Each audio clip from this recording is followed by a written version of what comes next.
Firefighting in Canada this week is brought to you by VFIS of Canada, a division of CVIS Incorporated, Canada's largest insurer of firefighters. This week, a new study found that exposure to wildfire smoke affects the body's respiratory and cardiovascular systems almost immediately. Then, a Toronto-based addiction treatment center launches free virtual rehab for Canadian first responders. And, in the August edition of Firefighting in Canada magazine, Brieanna Charlebois, Executive Director of the Canadian Association of Fire Chiefs, discusses what's been happening with fire policy at the national level. In June, the University of British Columbia published a research report that found exposure to wildfire smoke affects respiratory and cardiovascular systems almost immediately. Researchers looked at wildfire seasons in the province from 2010 to 2015. More than 670,000 ambulance dispatch calls were included in the study. It found that exposure to elevated levels of fine particulate matter during wildfire seasons was associated with increased odds of ambulance dispatches related to respiratory and cardiovascular conditions. It also showed increased ambulance dispatches occurring within only 1 hour of exposure. Researchers said the study, which was published in Environmental Health Perspectives on June 24th, emphasizes the need for rapid public health actions to limit exposure to wildfire smoke. A Toronto-based addiction treatment center has opened a virtual rehab program and are making its resources free for first responders across the country.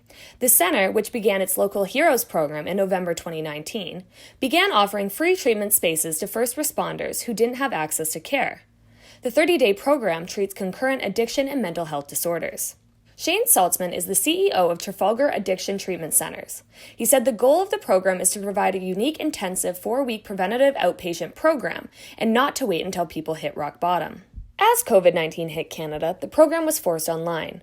Saltzman noted the center was hoping to shift the program online before the pandemic affected Canada, and we're hoping to partner with On-Call Health, an online Canadian platform for health professionals. So, when in-person services were halted, he said they immediately began using the program. COVID just really changed our ability to make mental health and addiction treatment much more accessible. From an outpatient perspective, our clients are always limited by geography. They had to have access to Yonge and Davisville, Midtown Toronto.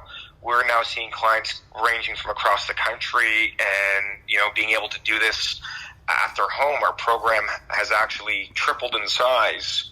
Saltzman said partnering with On-Call has had overwhelming success, particularly among first responder participants.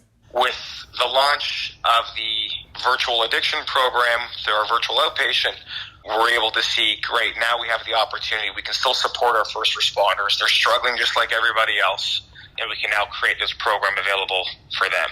The aspect of no charge is just, it's changing the conversation. It's just trying to get the world and the province to recognize that this community needs help. They need support. In the August edition of Firefighting in Canada, Brieanna Charlebois, Executive Director of the Canadian Association of Fire Chiefs, writes about changes to national policy that have been ongoing during the pandemic. A new wildland interface guide was released, introducing potential building and fire code issues. During the COVID-19 outbreak, the Canadian Building and Fire Codes Commission undertook an evaluation of their procedures. Other changes included a recent Transport Canada e-shipping pilot project, $8 million being distributed for mental health research, and challenges for municipal budgets that resulted in the Federation of Canadian Municipalities requesting $10 to $15 billion in emergency operating funds from the federal government. To read the full article, visit firefightingincanada.com. Thanks again to VFIS of Canada, a division of CVIS Incorporated, Canada's largest insurer of firefighters. Stay tuned for our next episode on Friday, July 31st.